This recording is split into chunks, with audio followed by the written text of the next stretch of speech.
Richard, a rich man from Umuagu village, convinces Favour he loves her. After she trusts him, Richard suddenly leaves her alone. When Favour finds out she's pregnant, Richard rejects her completely. Now Favour is hurt, confused, and must face having a baby without the father's support. The morning was unusually quiet. Favour stretched herself slowly on the small raffia mat where she had managed to find sleep the night before. Her body ached, not just the normal tiredness, but the deep, dragging pain that comes with pregnancy that is almost due. She placed her hand on her heavy stomach, feeling the gentle kick of the child growing inside her. A small, tired smile escaped her lips. "My child," she whispered, "you have refused to come out." The early morning sun filtered gently through the crack in their mud house window. Normally by this time, her mother would have swept the compound twice, warmed the leftover food, and be humming one of her usual morning songs. Songs of prayer, songs of survival. But this morning was different. It was too quiet. Something about the stillness unsettled her. Dragging herself up, Favour tied her faded wrapper tightly around her waist, slipped her worn slippers on, and slowly walked to the clay pot by the door. Fetching water from the stream had become her routine, despite the weight of her pregnancy, because her mother would not allow her to be idle. But today, no sound, no broom scratching the floor, no gentle humming from the kitchen, nothing. She paused, glancing toward her mother's door. "Mama," she called softly, waiting for that usual response laced with love and mild scolding. Silence. She frowned. Maybe Mama was just tired today, she thought.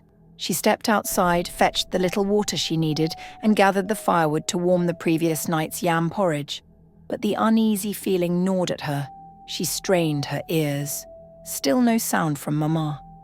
After minutes that felt like hours, she dusted her palms and walked gently to her mother's door. "Mama," she called again. No response. Her heart skipped a little. "Mama, it's morning already, oh," she said, this time tapping the door gently with her knuckles. Nothing. A sudden fear gripped her chest. This wasn't like Mama. Her mother was a woman of routine, up before the birds, sweeping, praying, singing, working. Favour's throat went dry. "Mama, I beg answer me na." She knocked harder. Still nothing. Her hands trembled as she reached for the wooden door handle. It creaked open slowly, too slowly, like the door itself knew what lay inside.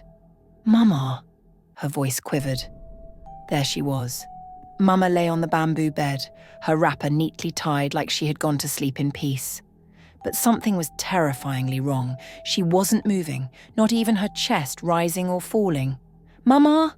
Favour rushed in, dropping to her knees by the bed. Her eyes scanned her mother's peaceful face, eyes closed, lips slightly parted, as though sleeping. But deep down, Favour knew, no human sleep was this still. Her hands shook violently as she touched Mama's hand. Cold. Her heart shattered. "Mama!" Favour screamed, the sound tearing through the small house out into the compound, into the quiet morning that suddenly felt like a stranger. Tears poured from her eyes, blinding her. She shook her mother's lifeless body. "Mama, wake up. Mama, please wake up. It's me. Your Favour. I still need you. Mama, please don't do this to me." Her cries pierced the silent morning. There was no one to run to, no one to hold her, no one to tell her it was going to be all right. Alone, heavily pregnant, empty. Her whole body trembled, pain, fear, grief, loneliness, all mixing like poison in her heart. Her voice broke into helpless sobs as she clutched her mother's cold hands, rocking back and forth like a child lost in the market. This was not the plan. This was not how life was supposed to be. The only person who stood by her was gone. And all that echoed around her was silence. A silence louder than any noise she had ever known. The days after the burial dragged like a heavy chain around Favour's neck. The cries from her heart had not stopped, even if her eyes had gone dry. The small compound that once smelled of firewood smoke and Mama's herbal ointment now smelled like emptiness, like death. Neighbours had come. They had sighed. They had murmured, "Take heart." They had hugged her loosely, the kind of hug people give when they are in a hurry to leave sorrow behind. But Favour remained there, sitting on the same wooden stool Mama used to sit on, staring blankly at the cracked wall of their small house. Then came him, her mother's younger brother, Uncle Okolier, a man whose heart was as dry as Harmattan, a man whose eyes only saw opportunities in other people's misfortune. He didn't even knock. He walked into the compound like he owned the very air Favour was breathing. His voice, loud and sharp, sliced through the afternoon heat. "Favour," he barked. She turned slowly, wiping her face with the edge of her wrapper. He folded his hands across his chest and shook his head in mock pity. "So, this is how you killed your mother, Finish?" he spat. Her heart stilled. "Uncle, I beg you in the name of God." "Don't beg me," he snapped. "I warned her. I told her, but she chose to suffer herself because of you. See your condition." He pointed at her protruding belly like it disgusted him. "You brought shame upon this family. You stressed that poor woman to death with your stubbornness and your useless city man Wahala." Tears welled up in Favour's eyes, but she bit her lips hard. She knew this man, a vulture waiting to pick dry bones. He walked around the compound, his eyes scanning the house, the small farm at the back, the patched roof. He shook his head. "Anyway, as the only male child of this family, this house and land belong to me now," he declared, raising his voice for the listening ears of nosy neighbours. Favour's heart broke all over again. "Uncle, this is my father's house. My mother died here. Where do you want me to go in this condition?" she asked, her voice barely above a whisper. He scoffed. "Go to your useless city lover, or go and beg in the market. As for this house, you can't sleep here again tonight." Her lips trembled. "Uncle, please." But he had already turned to the idle young boys loitering nearby. "Chidi, Emeka, come here. Throw her things outside." Before she could blink, her small box of clothes, the few wrappers Mama left, her cooking pot, were all thrown out like rubbish. People gathered, but no one spoke. Nobody wanted to challenge Uncle Okolier, the man known for bitterness. And there she stood, Favour, a pregnant woman with no roof over her head, no family left, no friend willing to speak. Her legs felt weak, but her heart refused to break completely. She picked up her torn wrapper, tied it firmly, and bent to gather her few belongings. With tears burning her eyes and dust clinging to her feet, she walked out of her father's house for the last time. The whispers followed her. "Ah, poor girl. See how life has turned against her." But Favour did not look back. She didn't have the strength to. All she knew was this: she would survive. No matter what it took. No matter where her feet led her. She would survive. The road felt longer than usual that evening. Favour dragged her feet, her belly heavy like a mountain tied to her waist. Her wrapper barely covered her swollen body properly. One hand holding her faded nylon bag, the other supporting her aching back. The sun had long gone to sleep, leaving only the pale glow of the moon to guide her steps. Her shadow stretched before her, long, thin, tired, just like her life. She had walked and walked until her legs could barely carry her again. She paused by a lonely bush path, breathing heavily. Every part of her body screamed for rest. Then she saw it. A small, uncompleted building. A place most people wouldn't dare sleep in. No windows, no doors, just grey blocks stacked like forgotten dreams. But to Favour, it looked like heaven. "At least rain will not beat me here tonight," she whispered to herself. With shaking legs, she stepped inside. The floor was rough, filled with broken sand and stones, but she sat there anyway, leaning her back against the cold wall. This was her home now. No mattress, no light, no food waiting for her. Just her and her unborn child. The next morning she woke to the noise of school children passing by. their laughter filling the air like music from a distant place she could no longer reach. But she didn't allow tears to fall. She stood up, dusted herself, and went to the nearby market. Oranges. That was all she could afford.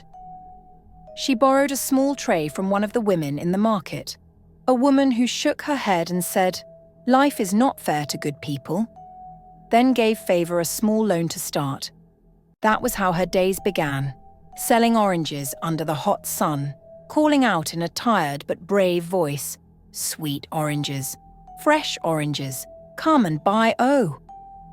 Some customers pitied her, others insulted her for her condition. "See how you carry, Big Belle, yet no husband. Girls of nowadays no get shame again," some would say. But Favour held her head up.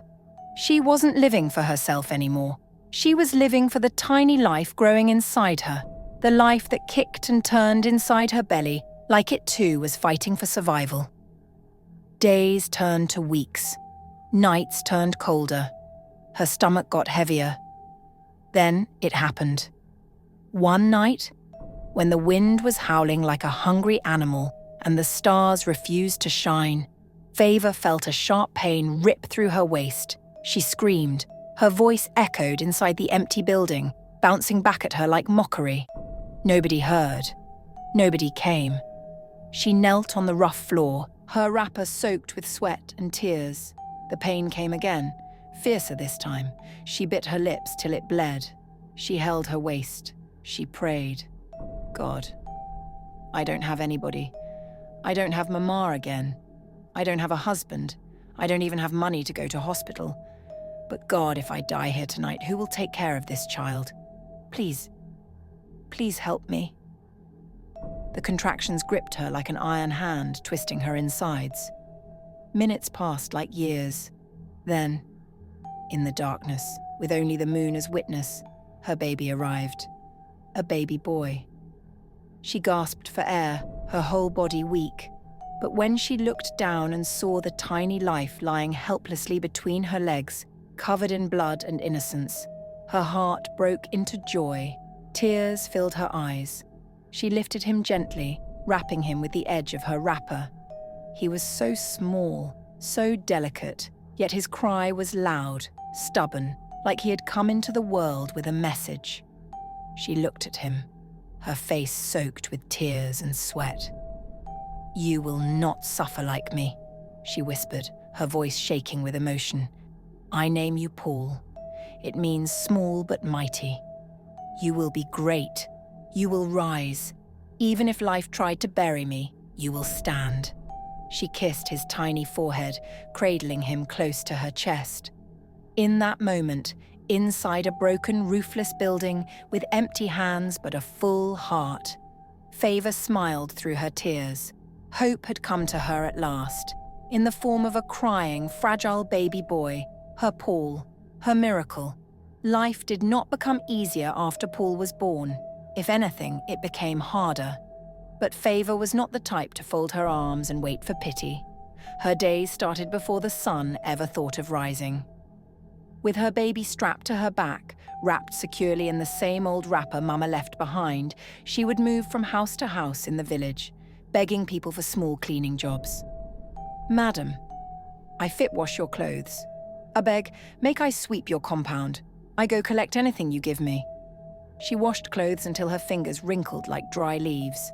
She scrubbed floors until her knees grew dark and hard like stone.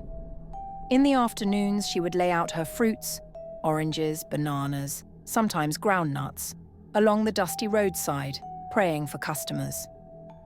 Some days she sold well, other days she returned with everything still on her tray. But through it all, she never lost sight of her mission, her son. Little Paul grew before her eyes, a quiet, observant child who always seemed to understand their suffering even without being told. He was not like other children who complained about the lack of food or fine clothes. Instead, he would hug her small frame and whisper, "Mama, don't worry. One day I will make you proud." Those words alone were enough strength for Favour to face another hard day. She raised him with more than just food. She raised him with wisdom. Every evening after their small meal, usually Gary with groundnut or corn with salt, she would sit him down, her voice soft but firm. "Paul, listen to me," she would say, brushing his small head with her rough fingers. "Life is not about having everything. It is about contentment. It is about God. Always pray, always be grateful, never look down on anybody." And Paul listened. He watched his mother toil without rest, yet never stealing, never compromising her dignity.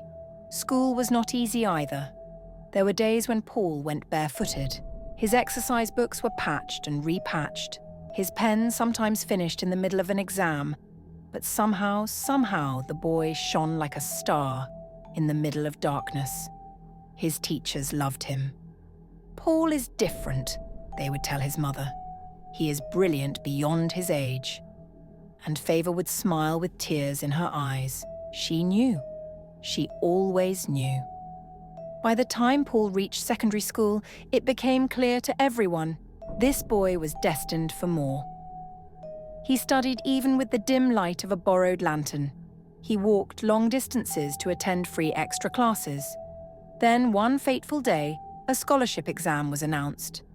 An international body was looking for gifted students to sponsor abroad. Medicine and surgery, abroad. When Paul brought home the form, Favour's heart skipped. "Mama, should I try?" he asked quietly, searching her face. She held his face in her palms. "My son, you will not only try, you will succeed." And he did. The day the scholarship list came out, the whole village gathered around the school notice board. Favour stood afar, her wrapper tied tightly around her thin waist, her heart pounding. Then she saw him running towards her, breathless, sweaty, but with a smile so wide it could break mountains. "Mama, I passed! I passed!" She fell on her knees right there, lifting her hands to heaven, crying like a woman who just found her lost child. "Thank you, Jesus, thank you." The weeks that followed were filled with preparation. The little paperwork, borrowed suitcases, borrowed shoes, everything came together. But the night before Paul would leave was the longest night of her life. She sat outside their small house staring at the stars. Paul came and knelt before her. "Mama, I will miss you." Her tears came like rain. "My son, you are all I have in this world. You are my husband. You are my brother. You are my father. You are everything I have left. Go. Go and make me proud. Go and become the man I know you were born to be. But never forget me. Never forget your God." Paul hugged her tightly, mother and son holding on to each other like the world would end. It was not just a goodbye. It was a release of pain, a release of years of sacrifice, a release of hope. And as he boarded the vehicle that would take him to the airport the next morning, Favour stood at the roadside, waving her small wrapper in the air, tears pouring down her cheeks, her heart breaking, but full of joy. Because finally, her seed was about to bloom. Years rolled by like a silent wind, slow to those who waited, but swift to those who watched from afar. In the small village where Favour still lived, that tiny place where memories of struggle clung to every corner, her name had become a story whispered in respect. She suffered of. She raised that boy alone. But see how God lifted her son. They said it because it was true. Paul, her little Paul, was no longer the barefoot boy who hawked oranges by her side. He had become Dr. Paul, a name that now echoed across states and cities. The newspapers called him the pride of Nigeria. The medical world celebrated him as one of the youngest and most brilliant doctors Africa had ever produced. His face graced magazine covers. His name opened doors. His story inspired many. But to Favour, he was still her Paul, the boy who once wrapped his small arms around her waist, whispering, "Mama, I will make you proud." And he did. The day he returned to Nigeria, the entire village stood still. Big cars rolled in, cars that Favour never dreamed her son would own. Cameras flashed. Reporters waited. But Paul did not let fame blind him. He stepped down from his car dressed in a simple black senator outfit, clean, graceful, humble. And the first place he went was not a conference hall or a hotel. It was home, their home, but not the old broken-down house of yesterday. Paul had built her a mansion, a beautiful house. White walls, tiled floors, big windows that kissed the sun. The kind of house Favour used to see only in rich people's compounds when she went to sweep for them. Now it was hers. Standing there in the compound, tears rolled down her face as she stared at the beauty before her. Paul came to her, held her hands gently. "Mama," his voice broke with emotion, "this is for you. This is your reward. For every tear you cried, for every hunger you endured, for every insult you swallowed. Mama, you are my mother and my father. Without you, there would be no Dr. Paul." Favour covered her mouth, shaking her head. "My son," she whispered, her voice thick with tears. "You have wiped away my shame." But deep inside her heart, though joy overflowed like a river, a small scar still lingered. The scar of a past she would never forget. The loneliness, the betrayal, the cold night she gave birth alone, the years of sweeping strange people's compounds just to buy Gary. But standing there, looking at her son, and a man of honor, a man of grace, she knew one thing for sure: it was worth it. Every pain, every tear, every night of hunger, it was all worth it. Because this was victory. Life has a way of humbling a man. Richard, the once untouchable son of Chief Nwosu, the man who drove sleek cars into Umuagu village, making young girls dream and mothers pray, was now a shadow of himself. Gone were the days of power, gone were the days of pride. What remained was a man stripped of everything. Sickness had humbled him. It started like a joke. Small weakness here and there. He would cough and wave it off, thinking it was stress or the weather. But then it worsened. His skin lost its colour. His body shrunk like an old wrapper forgotten under the rain. Doctors began to whisper about a rare blood illness, one that was difficult to cure, one that slowly drained life out of its victim. At first, his wife, the same woman who once enjoyed his wealth and stood beside him at glamorous parties, stayed with him. But sickness has a way of revealing hearts. She grew tired, bitter. No child, no joy, no hope. And one morning, without shame or tears, she packed her things and left. Left him to battle for his life alone, left him without even looking back. Richard lay on his hospital bed that evening, staring at the ceiling, empty, hollow, forgotten. Friends? Where were they? Those men who used to fill his house, drinking expensive wine and hailing him as Odogwu? They stopped visiting the moment the money dried up. Family?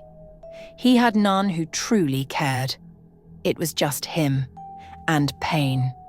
The illness grew worse, hospital after hospital, until even the nurses began to pity him. This man was once very rich, they would whisper in corners. But pity does not heal wounds, nor does it cure sickness. It was fate, cruel and mysterious, that finally pushed him to Dr. Paul's hospital. Nobody knew him there. Nobody cared about his past glory. He was wheeled into the emergency unit like every other dying patient. His breathing was weak, his skin pale, his heart barely holding on. But somewhere in his soul, buried deep within the ruins of regret, Richard thought about the past. He thought about her, Favour, the girl he used, abandoned and never looked back on. The girl who once told him, "Life is bigger than money, Richard." He scoffed weakly. Money? He had it. But where was it now? All gone. If he had known, if only he had known. But life does not grant a man the power to rewrite his past. Now, lying helpless in a strange hospital, with no friend, no wife, no child beside him, Richard realized something bitter. He was empty. Completely empty. And what he didn't know, The doctor who would soon stand before him, the doctor who would soon hold the power to save or watch him die, was none other than the fruit of the woman he once despised. The son of the woman whose tears once watered the very earth he walked on. Fate was waiting. The hospital was unusually tense that evening. Dr. Paul had just finished attending to a young boy in the children's ward when a nurse came rushing to him, her voice carrying the urgency that always meant life was hanging by a thread. "Dr. Paul, emergency in the intensive care unit. Patient brought in unconscious. Rare blood illness. And sir, the situation is very critical." Without wasting time, Paul adjusted his lab coat and moved with swift precision, the type that came from years of experience, but also from a heart deeply tied to saving lives. When he entered the room, what he saw made him pause for a second. An elderly man, frail, weak, clinging to life, lay helplessly on the bed. His breathing was shallow. His skin was pale like a man who had been drained of every drop of strength. Paul furrowed his brow. There was something strangely familiar about the man's face, something his mind could not immediately place. "Vitals?" Paul asked calmly. The nurses reeled out the disturbing figures. Blood pressure dropping, oxygen level dangerously low. But what troubled them most was the nurse's next words. "Sir, we've tried all available blood donors. No match. His blood type is extremely rare." Paul exhaled, rubbing his chin thoughtfully. He looked again at the man struggling on the bed. His heart, that quiet part of him that always whispered when destiny was near, stirred. "Prepare for a quick blood test on me," he said suddenly. The nurses blinked. "Sir? Your blood?" Paul nodded firmly. "I don't know why, but test it." The nurse obeyed immediately, drawing a small sample from his arm and rushing it to the lab. Paul stood still. His eyes lingered on the old man's face. Where had he seen this man before? His features were older, thinner, but there was a stubbornness even in sickness that pulled at Paul's memory. He shook the thought away. His duty was to save a life. Nothing more. Minutes later, the nurse returned, breathless, eyes wide. "Dr. Paul, your blood matches perfectly." For a moment, a long, stretching moment, and the world around him seemed to pause. Paul's heart began to pound. Why? Why would his blood match so perfectly with a total stranger? An uneasy feeling crept over him like a cold wind. "Get everything ready for the transfusion," he instructed quickly. "I need to inform my mother." He stepped out of the ICU, dialing his mother's number with slightly trembling hands. It rang twice. Then her warm, tired voice came through. "My son," she answered softly. "Mama." "I need to tell you something," Paul said, walking towards the reception area where he knew his mother had come earlier to see the new hospital. "What is it?" Her voice was instantly alert. "You sound worried." "There is a patient in critical condition here, a rare blood illness. And strangely, Mama, my blood matches his perfectly. I don't understand it." The line went quiet for a second. Then her voice returned, softer, slower. Where are you, my son?" "I'm coming towards the reception, Mama. Wait for me." And he moved, fast, his heart beating faster than it should. Something about his mother's sudden quietness unsettled him. She was a woman of wisdom, and sometimes silence speaks louder than words. When he approached her, seated patiently at the far end of the reception, their eyes met. She could see the confusion in his eyes. He could see the fear in hers. Paul sat beside her, placing his large hand gently over her weathered ones. "Mama." His voice dropped, careful, respectful, but needing answers. "Why do I feel this strange connection to this patient?" She swallowed hard, looked away, then looked back at him. A mother who knew the moment she had feared had finally arrived. "My son?" she whispered, her eyes glistening. "Not every meeting in this life is ordinary. Some are destiny. Some are God, writing a story that we never thought would be read again." Paul's heart skipped. "Mama!" His voice cracked slightly. "Who is this man?" She breathed deeply. The air around them felt heavier. The past was no longer sleeping. It was waking up. Favour's heart was thudding wildly in her chest as she followed Paul through the hospital corridor. The bright, clean walls of the hospital blurred before her eyes. Not because she couldn't see, but because her mind was trapped in a memory she thought was long buried. Every step closer to that emergency ward made her legs heavier. Sweat gathered on her palms, her wrapper clutched tightly in her fists. She could feel it, that cold, familiar ache in her chest, that wound life had once carved deep into her soul. Then she saw him, from afar, lying on that hospital bed like a helpless stranger, but there was no mistaking him. Richard, the man who broke her, the man who left her empty, pregnant, abandoned. Now he was a ghost of himself, skinny, pale, fragile, far from the proud peacock that once rode through Umuagu village with pride thicker than his wallet. Her breath caught in her throat. "Mama!" Paul's voice broke into her spinning thoughts. He had noticed the tears pooling in her eyes. "Mama, what is it? Are you all right?" he asked with concern, his hand gently touching her shoulder. But she didn't answer. How could she? Her heart was at war. This was the man who left her to die in shame, who denied her when she needed him most, who left her to raise their son in pain and poverty. But here he was now, weak, empty, alone. God, why would fate bring her here of all places? Why would life twist itself in such a cruel way? She turned her face away, wiping her tears quickly. "Mama." Paul's voice grew firmer, sensing the heaviness in her heart. "Please talk to me. Tell me what is going on. Why are you crying like this?" She shook her head at first, biting her lower lip so hard it almost bled. "Paul, leave it. Leave it."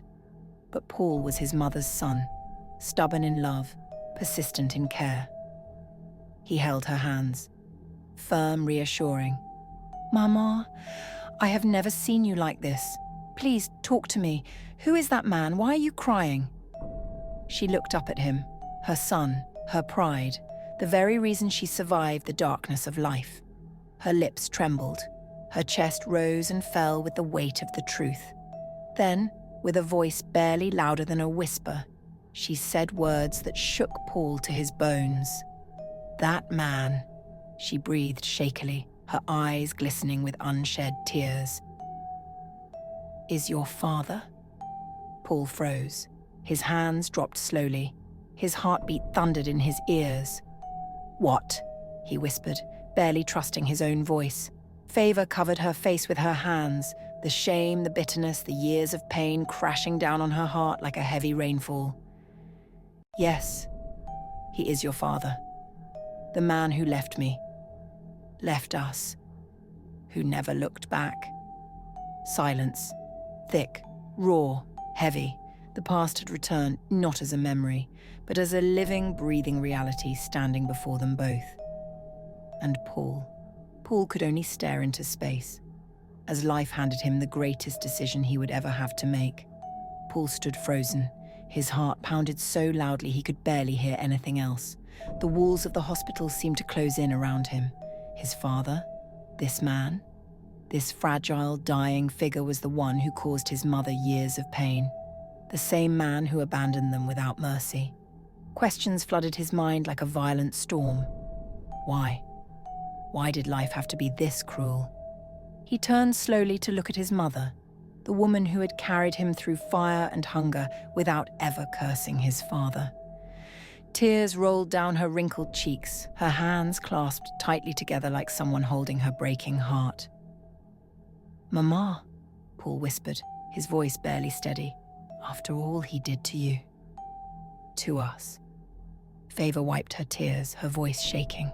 "My son, hatred destroys faster than sickness. Don't let bitterness eat your heart. If God has brought him here, it is for a reason." Paul closed his eyes. Her words echoed in his soul. Forgiveness, love, two things she always taught him, even when life gave her no reason to believe in them. Slowly, Paul nodded. I will save him. Favour broke down completely, falling on her knees right there. Chineke, bless my son. Cover him. Let no evil come near him. Paul walked into the emergency room, rolled up his sleeves, and offered his blood. Not because Richard deserved it, but because love is stronger than pain. As the nurses prepared him for the donation, he glanced through the glass at his mother still praying on her knees. He smiled faintly. This was who he was. This was who she raised him to be. A son of grace, a son of mercy, a son who chose forgiveness over revenge. The room was silent. Richard stirred slowly, his frail eyes blinking open. The beeping of the hospital machine beside him was the first sound he heard. The second was the gentle voice of the nurse saying, "Sir, you're alive. The surgery was successful." Alive? He blinked again, confused, weak. Then, slowly, memories returned. The sickness, the pain, the darkness, and then the face. Dr. Paul, that young man, the one whose calm voice and steady hands had fought to keep him alive. But before he could process his thoughts, Paul stepped into the room, his face calm but unreadable. Richard looked at him, tired eyes meeting the eyes of a man he didn't know was blood of his blood. Paul's voice came soft, steady. "You survived because I gave you my blood." Richard's brows furrowed weakly. "Your blood?" Paul nodded. "And not just because I'm a doctor, but because I am your son." The words hit Richard like thunder. His heart skipped. Tears gathered instantly, uninvited, unprepared. "My son?" he whispered, his voice cracking like dry wood. He turned slowly, and there by the door high stood Favour, silent, strong, whole. She didn't need to say a word. Her presence said it all. Every regret Richard carried crushed his heart. He broke down completely, tears pouring like rain from a man who thought he had no more tears left. "I'm sorry," he whispered like a beggar. Paul stepped forward, his voice filled with grace and pain. "I forgive you, but I will never forget what my mother suffered because of you." Richard sobbed harder, grateful yet broken, because sometimes in life, surviving was not the real miracle. The real miracle was standing before him. A son he never raised, a woman he could never break. The evening breeze was soft against Favour's skin as she sat outside her beautiful mansion, the house her son, Dr. Paul, built for her with love and honour. The compound was alive with laughter, the sound of children running around, their tiny feet kicking up dust and joy. And there he was, Paul, no longer the little boy who once hawked oranges beside her, but now a man, a father to many, a blessing to the broken, a healer of both body and soul. He played with the children like a king who never forgot the taste of hunger. Favour smiled, a deep, peaceful smile.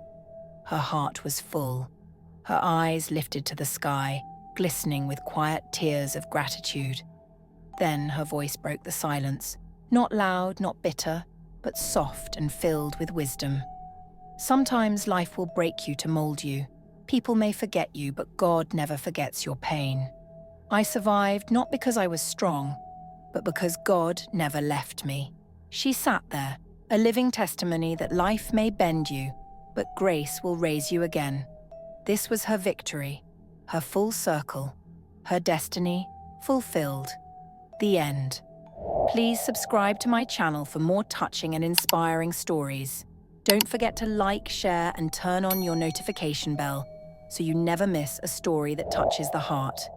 Thank you for watching. God bless you.